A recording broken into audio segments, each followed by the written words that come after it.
Hello, everybody. My name is Frank Holland. I anchor CNBC's Worldwide Exchange. I'm really excited to be here with all of you for this expo session, and we are discussing exploring careers in audience research. So what exactly is audience research, and how can you get a job in this field? We have some experts here, actually. We have joining us today, we have three amazing experts from the NBCUniversal News Group to answer those exact questions. So joining us, Gonzalez, NBCUniversal Executive Vice President and Chief Data Officer. We also have Peter Schwartzstein, Program Research and Insights Vice President for MSNBC and my network, CNBC. We also have Judy Temkin, Vice President of Digital Analytics for NBC News Digital. And last but certainly not least, Noto, Program Research Vice President for NBC News. Great to have all of you guys here. We're going to have a really great conversation. So if anybody out there in the audience, if you have a question, please feel free to put those in the chat. We'll get through them throughout this discussion. You can also signal to our team that you'd like to come on camera to ask your question if you want to do that. So don't be shy, put on your game face, because these are the folks, these are it, who might be hiring you for some future jobs. So are you guys ready? Ready. All right, we're going to keep the enthusiasm level low. I understand. You guys are data focused. Understood. All right, let's jump right into this right here. Topic number one, why research? What does it tell us? Many teams may look to the audience research groups as their most trusted advisors. I know we do at CNBC. They address needs for the business using data and problem solving to help stories using numbers. Very important at CNBC. So, Will, I'm going to begin with you. For those who may not be familiar with this field, how would you define audience research, and why is it so vital to understand it for various platforms? Well, Frank, at its core, audience research is about soliciting and measuring the opinions and attitudes from existing customers or potential prospects of a specific product or service. This can come by way of a few different ways: qualitative research, surveys, focus groups, interviews. In a direct-to-consumer business like Peacock, it's often referred to as a voice of the customer. Audience research is vital since it's the only real way to know why something is happening. Like, performance data provides a view of what is happening, but when a consumer interacts with the product, you really don't know why they're doing what they're doing unless you ask them those specific questions. And so this feedback, along with other signals that we have, can be used to either improve an existing service or size up an opportunity for a new service or a new show that you're thinking about. So as an example, we often use audience research feedback when we're conducting series pilot testing for new shows, so we can better understand the reaction to a show or a movie before it debuts in order to make the adjustments that we need to make. On the Peacock side, we also use it to better understand our customer sentiment about the service and why they take certain actions. All right, excellent. So, Judy, I'm going to come over to you now. You actually came from an editorial background. What led you to dive into this field, and what do you like to focus on when dissecting digital and streaming analytics? So, I majored in journalism at the University of Wisconsin-Madison. And there, I ended up doing one of our projects, leading research. And I just found the role so interesting. I love sifting through all the data and coming up with learnings and takeaways. And really, that led me to my first internship at Comcast, where I worked in research, and then my first job after school, where I supported the ad sales team with research. And early on, I really focused on television research. And then when I moved over to the BBC.com, I worked there in digital analytics. And I think for me, what was so interesting about it at the time, and digital versus linear, was really just how much data and the depth of data you had available to you right away. So working with the editors, the moment they would publish a video or an article, we knew where the traffic was coming from. We knew what device the user was watching on. We knew how much time they spent with the video, if they then clicked onto another video. So it was just like this depth of data that I didn't have available in ad sales research or in television research previously. And I think today it's I still look for the same things. It's the context. So when we are looking at, why was yesterday different than the day prior or than last week or a year ago, it's, was the traffic mix different? Do we have more people coming to us from search or social, or are they coming more on mobile devices? Are the themes different? Was there a huge event that drove or took away from the audiences yesterday? So that's really, for us, from a publishing standpoint, some of the most interesting things we focus on. And then from streaming, we look at the total hours watched for NBC News Now or Today All Day or MSNBC content on Peacock. And we look at the flow of the audience. So like our viewers per minute across this show, across this segment, across the entire day, and look for kind of variations there. And it's really fascinating. And there's just endless things to learn and share. So it's kind of about distilling what's the most important thing with all of that opportunity. Great, great. So, Peter, I'm going to come over to you. You work with CNBC. I don't have any favorites, but you do work with my network. I want to ask you, you compare the audience to audience research to a game of detective. How do you use the data that may be at times difficult to understand and then communicate it in a way that's digestible? Are there certain challenges that you face? One of the things, so, talking about how we can be detectives in audience research, a lot of the times we will notice something in numbers. And the first question comes up is why. So I'll give you a concrete example. Frank, you'll appreciate this one. We saw at one point that CNBC's daytime Nielsen ratings were down, inexplicably down, because there was plenty of market activity going on that would draw people in. And so right away, our team dives in and we start looking at, okay, is there a specific segment of the audience that is not watching that typically watches? Was there something competitive happening that was drawing people away from CNBC? I won't go down the whole rabbit hole. It turned out there was one specific Nielsen household that was very heavily weighted. Again, I won't get into the details. That was on vacation and single-handedly was resulting in this weird audience blip. And I would say that's one of the biggest challenges we face, is that there's no one single data provider or metric that has no fleas. Like everything, you're sort of having to compile and synthesize data from different places. And then, like you said, tell a story with it to people who aren't living in the data every day the way that all of us on this call are. The biggest thing I've learned and the biggest tip I have is to kind of put yourself in the shoes of the people who you're communicating to. I think as researchers, we do really have to focus on being storytellers. We have to focus on coming up with a concise, condensed explanation for changes in behavior that we're seeing, whether it's a program that's doing especially well or a program that's not doing well. And again, that's one of the most fun parts for me, is we often are looking at a black box and we need to crack that box and figure out what's happening.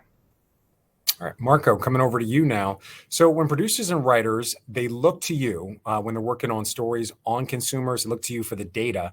What are their main concerns? What answers are they really looking for? How are you helping them to make some better decisions? I think for the most part, the producers and writers are looking to us to provide guidance, not necessarily on what stories to tell or what news to talk about, but how to talk about it. How to keep the needs of the viewer in mind. Because at the end of the day, I think as on the news side, we have very little flexibility in what we want to be reporting at any given time. The news cycle defines that for us. So our partners on the editorial side are mostly looking for that guidance of like, how do I do it? And in terms of making better decisions, I think that nowadays with data, almost equate it to social media, where you can get a tweet or a post every second, hit your timeline. Data is available to us on a second-by-second basis too. So a lot of our responsibility falls into that zone of how do you take all this data that's available to you constantly and really give me, the producer, the marketer, the editor, intelligence that's worth it and cuts through the noise. So in the end, we're often tasked with trying to come up with not only the story, as Pete was mentioning, but also like the story that is accurate, concise, and gives advice to do what we do a little bit better. Great. So exciting development here. We have some live on-camera audience questions. I want to remind the people in the audience, stay on mute until we call to you. We're going to start off very first with Ellen Chen with a question. So Ellen, we're coming to you right now. Please come off mute and you can ask your question.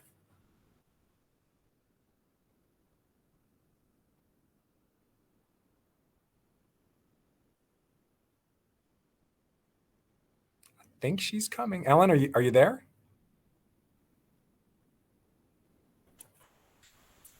Okay.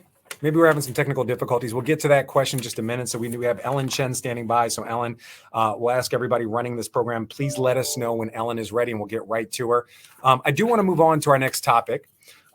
Research practices, digital broadcasting and streaming. We're talking best practices, of course. We're here at NBCUniversal. So with diverse platforms for consumers to receive their news from, each landscape comes with its own challenges and, of course, best practices. With the ever-changing and fast-paced environment, let's learn how top leaders, they stay up to speed analyzing their data research. We have a few pre-submitted questions. We have the very first one. This one's from Catherine Loera. She's asking in part, and I'm going to ask you guys can decide who answers first. What data has helped define your audit? What data is used to help find your audience? What trends have had a positive impact when you're trying to grow the audience? Any specific skills that might help someone transitioning from broadcasting to digital and streaming? Is there anybody that wants to jump in first? Judy? Hate to call on people. Well, I would say from broadcasting to digital and streaming, I made that transition, so I definitely can speak to it. I think one, with streaming, we're looking at kind of similar metrics that you're looking at TV. We're looking for how many people are watching on average for how long. We can translate our concurrent data or our time spent data into average impressions like they do on the TV side. So if you understand, if you're looking to actually grow an audience on TV, you want people to watch for longer, and you want people to, continue to watch. So I think just getting familiar with the metrics and the audience, I think would help. But I don't think it's that challenging of a transition to make. I do think you kind of need to be open. And I heard this in some of the panels earlier today, just like open to new ideas and ways of thinking about things, kind of reach out to your digital counterparts or to people, who work in analytics and kind of get yourself up to speed, and then kind of go back and try to apply that to the opportunity. Okay. Anybody else wanted to? Marco, did you just come off mute? Yeah, I would add to that, and I totally echo what Judy mentioned. I would add, in echoing prior sessions, I think sometimes you can go into this type of role and think like, I'm the researcher, I'm the quant person, and like I know best because the data says so.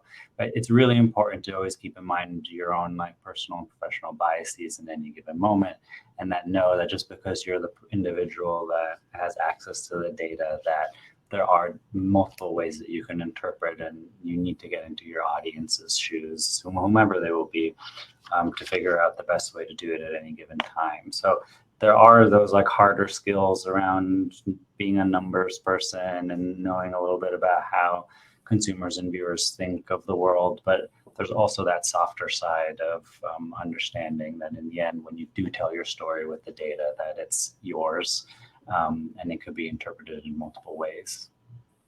All right. I want to just go to an audience question. So we had Ellen Chen. We were hoping to get a video question from her, but we are having some technical difficulties. We have a written version of her question. Here's the question.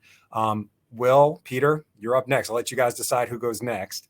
Ellen wants to know, how do you balance producing news content that is objective and neutral versus catering to the preferences of the audience? And she adds, thank you very much. Peter, you came off mute. Well, I can speak to this from my experience at MSNBC and CNBC. I think we're all lucky to work at NBCU, where the prioritization when it comes to news is not on giving people what they want or giving people what we think they want, but really approaching it just as journalists and from the perspective of what is the story that's happening right now? What is the most important news for people to be hearing? So our jobs often are to let people know how big the audience is, as we talked about, who's watching, who's not watching. There are competitors in the news space more than ever, because it's not just TV news. It's people who are putting out news on digital platforms, on streaming platforms, on TikTok and social media. So, people spend a lot of time with video on a daily basis, but there's so much competition and there's so much fragmentation.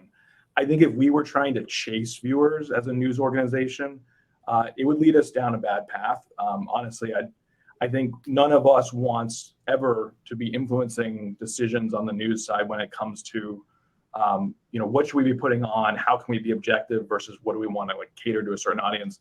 When we talk about serving an audience, it's making sure that we are giving them information they see as essential. They're turning us on often first thing in the morning, and often we're the last things they're turning off at night. And again, that's platform agnostic. That could be a traditional TV, could be you're on your phone, you're on your computer.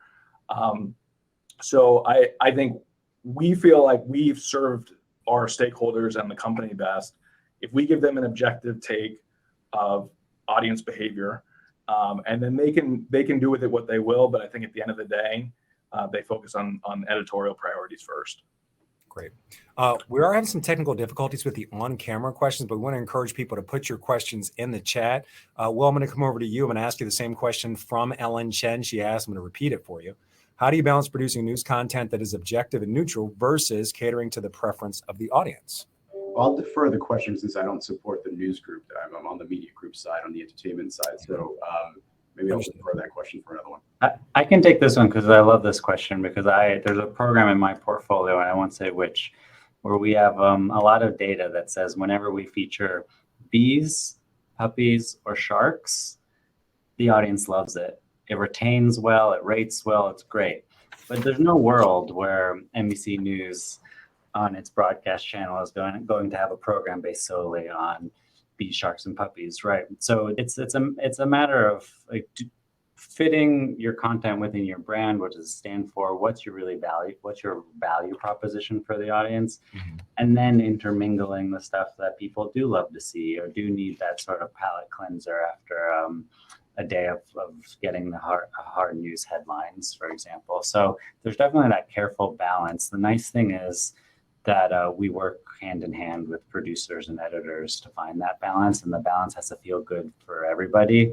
No one wants to do a newscast and at the end kind of feel like gross or feel like we went against our values or journalistic integrity there just to meet the needs of the consumer on any given day. So that's a great question that we struggle with on a regular basis.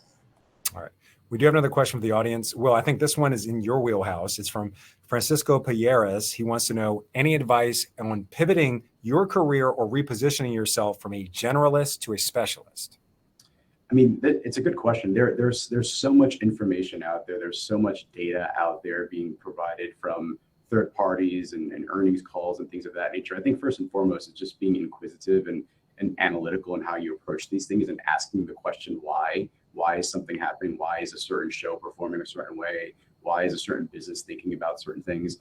So doing a lot of research to really understand what's happening out there, what data is available, and then just trying to understand what's possible. Like there's so much information. You think about from a streaming kind of direct to consumer perspective. There's so much data available to everyone that you can really get to a really a sound understanding of what your customer is doing and why they're doing it. And so having the understanding of what's possible, but also being inquisitive is something that I would recommend to anyone.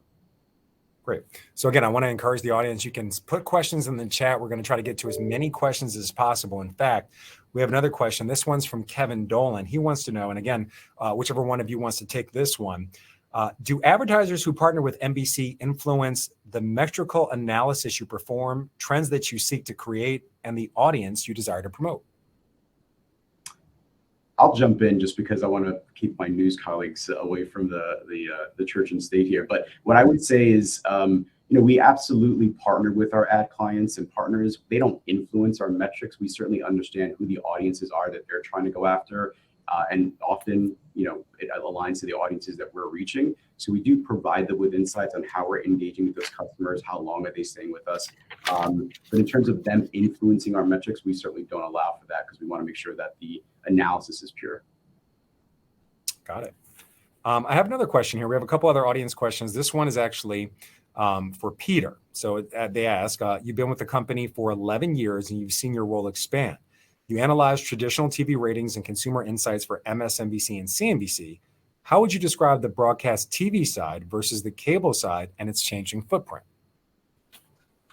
One of the biggest challenges for any cable network these days is that as people have migrated to streaming as a great source for video content, many of them have cut the cord, to be honest. They've stopped paying for cable subscription. And even those who still have access to cable channels are often spending more time on other platforms. Again, it speaks to how much competition there is for eyeballs these days. Marco may want to jump in after this to talk about some of the intricacies of broadcast news. But, again, I've worked most of my career on the cable side. And I will say that some of the things that have been brought up earlier today in the summit about producing the best content and sort of being platform agnostic and thinking about, we're going to try to get this content to you in whatever place you're able to access it and you prefer to access it, is the way that we think about it on the news side. I'm sure it's the way that, Will thinks about it on the entertainment side, and on the Peacock side, it's how do we, cable is one form where there are still millions and millions of people who are watching cable every day. In the average week, the average MSNBC viewer is watching MSNBC for 10 hours. You think about how much time people are spending watching cable, watching traditional TV. I think some of the talk of cable TV and traditional TV dying is a little overblown. It's definitely trending in the direction of things being streaming and digital. But again, I think what we need to do as content providers, as a company, is think about putting the content where people want to access it wherever they are. And as researchers, that's one of the challenges we have, and why all of us work together really closely to understand each of the platforms and how can we, make sure that we're putting the content in the right spots. All right. Judy, I have a question for you as well. This one again from Catherine Loera. She wants to know, she says, you've been with the company for about 6 years, and with your focus on digital and streaming analytics for MSNBC and NBC News, what type of decision-making and solution-oriented practices do you find yourself prioritizing to support NBCnews.com, MSNBC.com, and Peacock? I think a couple of different things. First, it goes without saying, you have to have a great team. So you hire a great team to help support those big brands.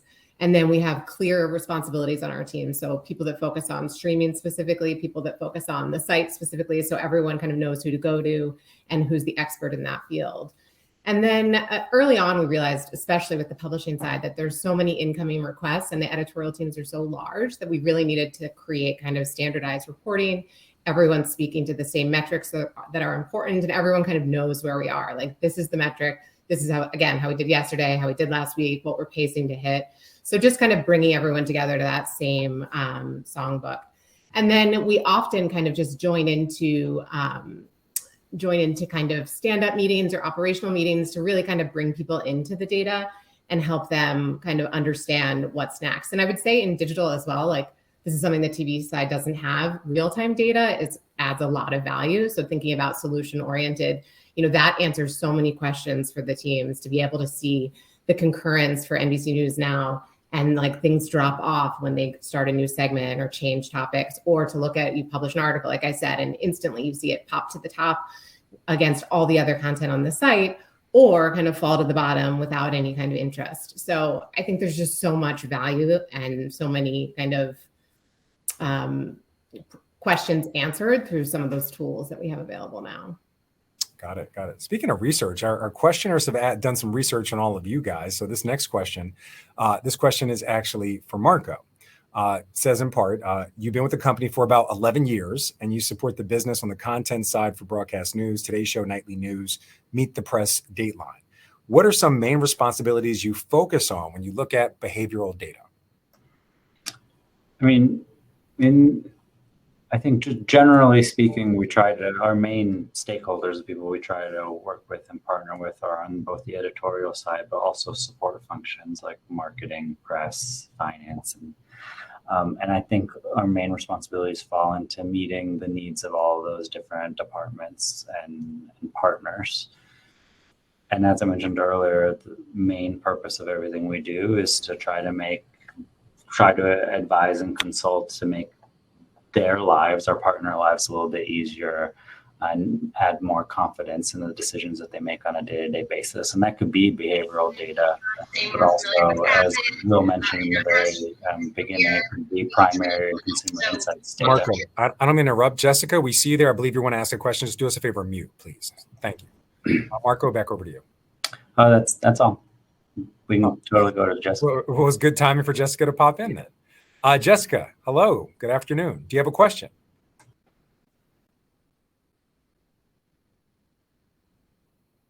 I think we might be having some technical difficulties with the questions. We're going to just give her just a second. I think she's trying to figure it out. Hi, Yes. can you hear me? I'm fine. What about you? I'm doing great. Do you have a question for our panel? Yeah, so my question is about like more about research and knowing your audience. So how do you segment your audience to tailor the kind of messages you would want to tailor to them? Okay, Jessica, we're having a little bit of hard time hearing you because you have, I believe, the another part of the summit up. Would you mind asking your question one more time, please? Okay. Could you Can you hear me now? Oh, we can hear you, but the thing you're listening to is a little bit louder. So if you wouldn't mind repeating it. Okay, I'm coming. I apologize for that. Hey, thank you guys so much for doing this. It's been so informative. Okay, can you hear me? We can hear you great now. Thank you. Okay, thank you. So my question was more about researching into your audiences and knowing what to tailor to them, especially when you are like sending out messages to them. Like, what do you know in terms of their demographic, their psychographic, and what else would you want to see in an applicant when the person is trying to apply for a job? I don't know if it's a valid question. All questions are valid. Jessica, we really appreciate that question. Would you mind muting again?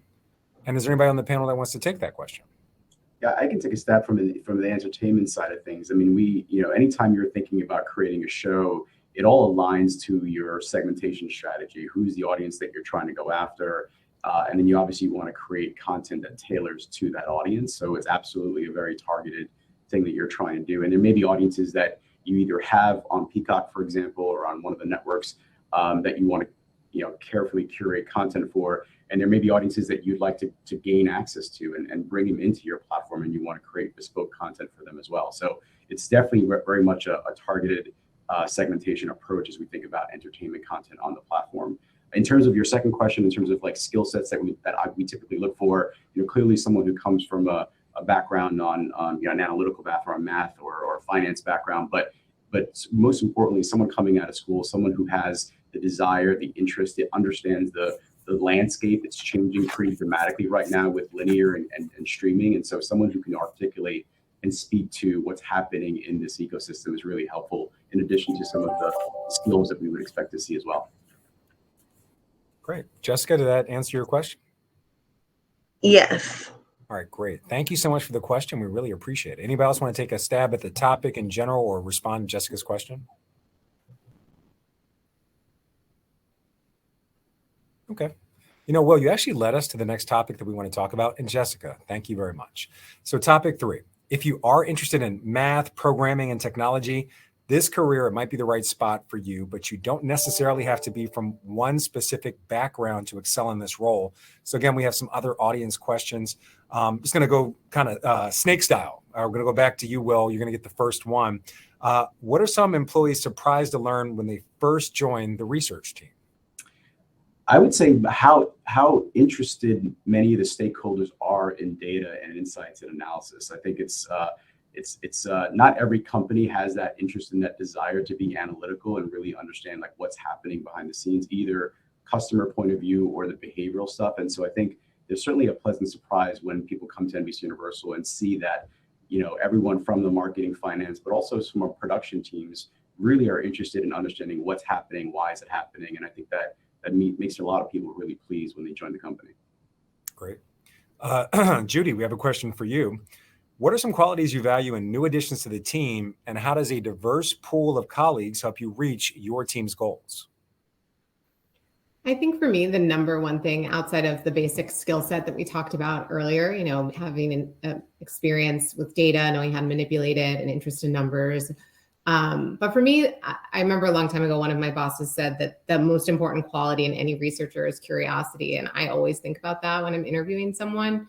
If you're not curious, you're just going to send off the number and someone else will just kind of fly by it. You need to think about like what made that number interesting. Should I look into that number again? Kind of like just double checking and thinking about it and wanting to know more. And I think in research, that's really key. Otherwise, it's just very bland and boring and it doesn't get noticed. And then I think we work in news. There's a lot of urgency. So I kind of sometimes look and see, is this person going to be able to handle the pressure and the deadlines? That exists kind of in all data jobs because as soon as content's out, everyone wants to know how it performed. But I think in news, because you have people working in live television and publishing and live blogs and live streaming, we really get questions all the time, and you need to be able to respond quickly or they'll move on. So I think those to me feel like big qualities. Obviously, diverse backgrounds across cultures, previous work experiences. Sometimes it's helpful to have people outside of news entirely or outside of media because they just come with a fresh perspective. Other times, it can add a great deal of context and color to their analysis. So I think it's always great to get the different perspectives. And I would say we wouldn't limit, a candidate because they didn't have a news background or media experience. Great. Peter, we have a question for you. The road to audience research may come from diverse paths. Are there certain backgrounds that your team looks for in candidates? I think Will touched on one of the things, which is like if you're a math person, if you're an analytical thinker, if you're somebody who has done statistics, those are skills that are super valuable. Also, though, if you are somebody who is a great writer, a great communicator, if you're somebody who's done a lot of psychology work in the past, those things are all important because, as we've talked about today, the thing we're trying to do is we're trying to understand and sort of get into the mindset of the people out there who we're trying to serve. And a really quick story, just thinking about like all the diverse ways you could end up in that audience research position. When I was right out of college, I was teaching for 2 years in New York City. I was teaching at a middle school in East Harlem. And I was kind of struggling to connect the social studies content that I was teaching to my students in their everyday lives. And what I kept gravitating toward was clips from Today's Show, The Daily Show with Jon Stewart back then, things that would sort of take current events, things that were happening. And then, the visual medium is just so powerful. And again, I think the thing that unites all of us on this panel is we all touch video in some way. And again, we know how many hours a day people spend with video content of all different genres. So I think you can approach a career in audience research from many different backgrounds. I think you just have to sort of not even have a passion necessarily for news or for anything else, but just have a passion for getting in the mind of people and thinking about how can we serve them? How can we make content that's going to be valuable to them? Great. So Marco, also a question for you. How can students best prepare themselves to be competitive applicants for this type of role? So I think Pete, Judy, and Will have all talked a little bit about qualifications. Like, it's great if you're quantitatively focused. It's great if you have an interest in the space, if you're curious. I think the one thing that I struggled with in my early stages of my career, and I think makes a big impact on how successful you are, is you can't always just be the math data person. At some point, you need to be able to talk about the output, talk about the learnings in a way that a wider audience than those who love charts, graphs, and analysis can understand. So the number one thing that I would suggest once you've gotten like your hard skills down is really practice on communicating verbally through presentations, email, because folks are going to be consuming your analysis, your insights in that way. And the better that you can get at getting your message across in the fewest amount of words possible without too many numbers on the page, the more successful you'll be in sort of exacting change and advising people. So definitely work on communication, public speaking, the way that you interpret. Great. Another audience question. We're going to really get into the weeds on this one. Like I said, we're going to go back in reverse order. So Marco, I'm going to come to you first. Benny Bryant wants to know, what are key tools, webpage or otherwise, outside of Google Trends that can provide information about the audience per region, per state, and what the audience is looking for? Yeah, so I guess this really determines on the product that you're talking about and the kind of audience that you're talking about. There's really two main sources in the way I think about this question. It's syndicated research, which are other companies doing research with panels or other methodologies to come back to us and tell us what our audience looks like from a demographic or psychographic standpoint. And then there's the whole half of my organization that's primary research, which is when we go out of our way to contact consumers or would-be consumers and ask them questions firsthand. And that gets us to learn a little bit more about who our audience is and what they think. So there's really those two sources in my head, and both come with pros and cons. But I would classify all the sources for audience research in those two buckets. Great. So Peter, same question. I can repeat it. This one's from Benny Bryant. What are key tools that you use outside of Google Trends that can provide information about the audience per region, per state, and what they are looking for? It's a really good question, and to sort of piggyback on something that Marco just said, sometimes there's no better way to find out what matters to people, what's trending, what's important, than to talk to them directly.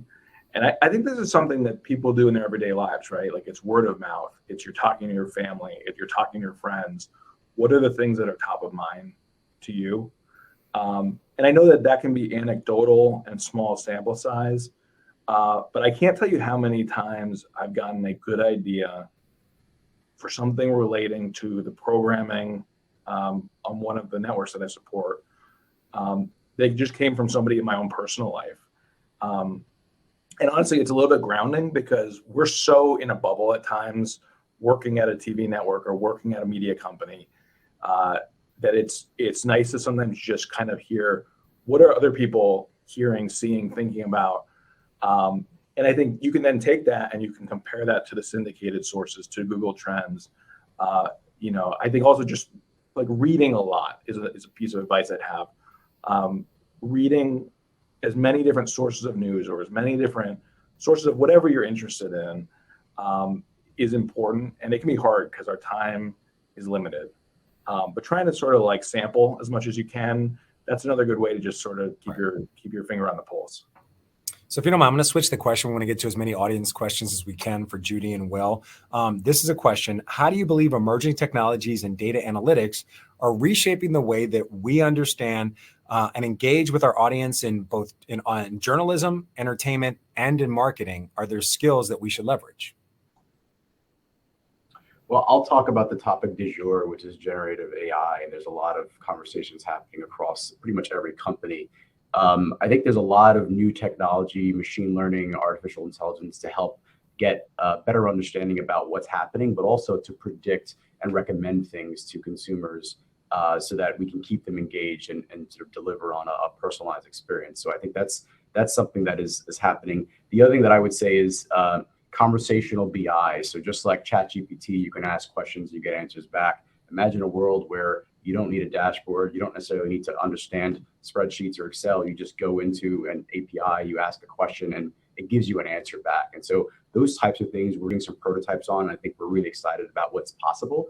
There's still some room, ways away from us this becoming, mainstream within businesses, within corporations. But I think that's exciting, the development in that area.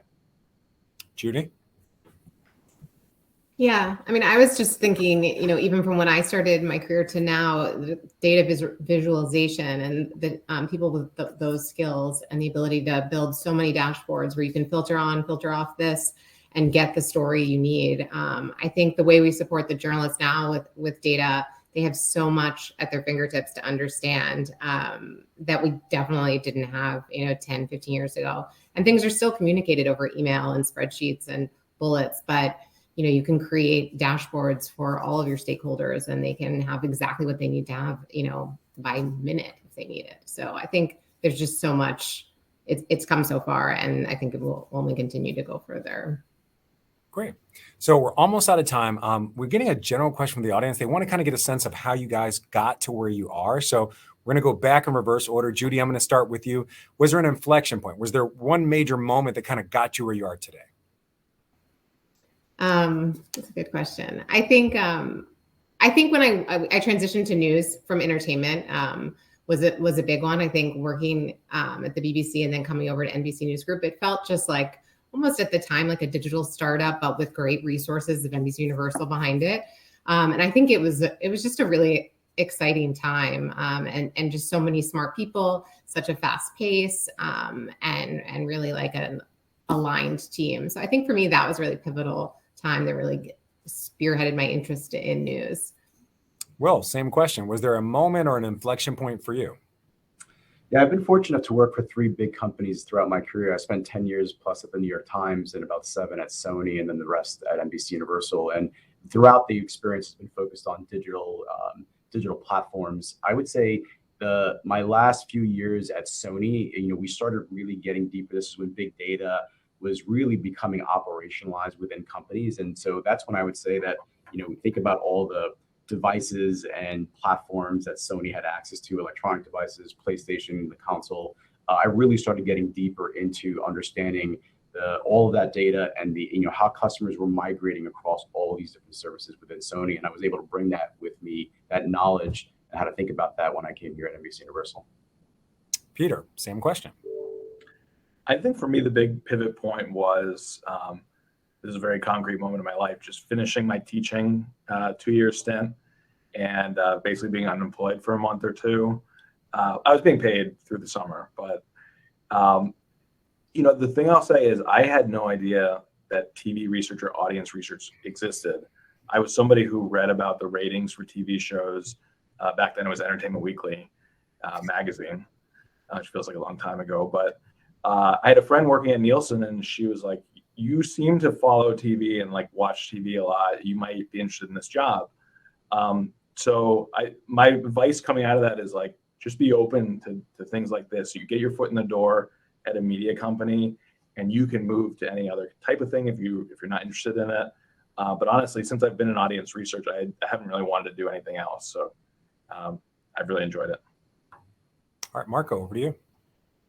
For me in my career, I've always had a quantitatively focused job, and the turning point was just happening to see. I started at NBCUniversal on the CNBC side, and I was one of these weird kids at 10, 12, 15 who watched CNBC day in and day out. So when I saw that there was an opening over at CNBC to do work that I like doing, math, stats focused, I jumped on the opportunity, and I sort of fell into the NBC News family, and have been here for 11 years. So it was just right place, right time, and right match with my love at the time. So. Marco, by the way, it seems we don't call them weird kids. We call them the future of our audience. I think you know that, right? All right. So we're going to ask you to give just a couple words of advice to everybody out there that have aspirations to grow to levels that you guys are at. Will, I'm going to go break tradition right now. We're just going to start right with you. A quick word of advice. What advice would you give to the audience, people that are trying to get into careers like the ones that all of you have? I want to double down on something that Peter said, and it's communication. There's so many people that I've come across who are really strong at math and stats and really advanced work, but they can't communicate effectively. And at the end of the day, we work for a news and entertainment company, so storytelling is at the heart of what we do. So if you can't communicate data to storytellers, you're not going to be successful. So great that you're good at math and stats, et cetera, but focus on effective communication. There we go. Judy. I would say, push yourself, be open to all new experiences, and do your research, go online, sign up for eMarketer, sign up for all the different trends so you can stay on top of all the data knowledge. All right, Peter, over to you. Honestly, if you've signed up for today's summit, you're way a step ahead of a lot of people. Look for opportunities like this. Look for opportunities to do informational interviews with people. I think anything you can do like that just gives you more knowledge going into your career, and also potentially gives you connections that'll pay off along the way. Marco? Yeah, everyone took my answer, so I'll double down on communication, but also what Pete mentioned. We all have access to LinkedIn. Follow people on LinkedIn that are doing the job that you want to have or you think you want to have, and that'll open up a lot of doors, not only for you to increase your awareness, but you might be able to network down the line. Well, I'm going to assume that all of you guys are on LinkedIn, and also for anybody watching, all of today's sessions, including this one, is going to be available on our YouTube page at youtube.com, NBCU Academy. I want to give a big thank you to Will Gonzalez, NBCUniversal Executive Vice President and Chief Data Officer, Peter Schwartzstein, Program Research and Insights Vice President for MSNBC and for CNBC, Judy Temkin, Vice President of Digital Analytics for NBC News Digital, and Marco Noto, Program Research Vice President for NBC News. What a great session. Thank you all for your time. Thank you. Thank you. Thank you. Have a great day.